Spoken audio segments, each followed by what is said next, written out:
మేతి బాజీకి కావాల్సిన పదార్థాలు శుభ్రంగా కడిగి కట్ చేసినటువంటి మెంతికూర, సాల్ట్, వెల్లుల్లి రెబ్బలు,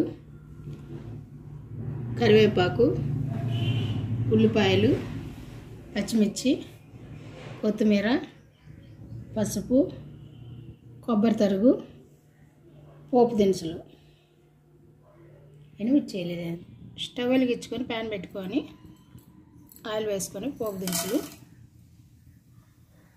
వెల్లుల్లి రెబ్బలు వేసుకొని ఫ్రై చేసుకోవాలి.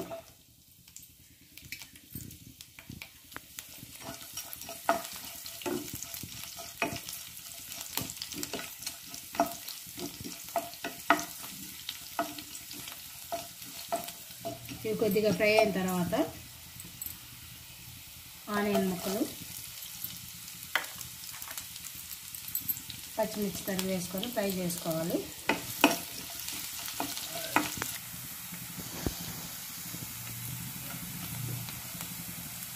పచ్చిమిర్చి ఉల్లిపాయలన్నీ బాగా ఫ్రై అయ్యాయండి. దీంట్లో కొద్దిగా పసుపు, కొద్దిగా కరివేపాకు, తగినంత సాల్ట్ వేసుకొని మిక్స్ చేసుకోవాలి.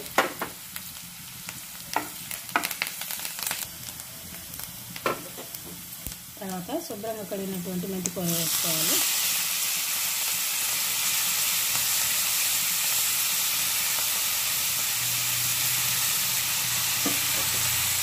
మెంతికూర అంతా వేసుకొని మీడియం ఫ్లేమ్ పెట్టుకొని 5 మినిట్స్ ఫ్రై చేసుకోవాలి. 5 మినిట్స్ అయిందండి, బాగా ఫ్రై అయింది. ఇప్పుడు కొబ్బరి తరుగు తీసుకున్నాం కదా, కొబ్బరి తరుగు వేసుకొని మిక్స్ చేసుకోవాలి. కొబ్బరి తరుగు అంతా మిక్స్ చేసుకొని ఒక 2 మినిట్స్ ఫ్రై చేయాలి. 2 మినిట్స్ అయింది, కొబ్బరి అంతా కూడా ఫ్రై అయింది.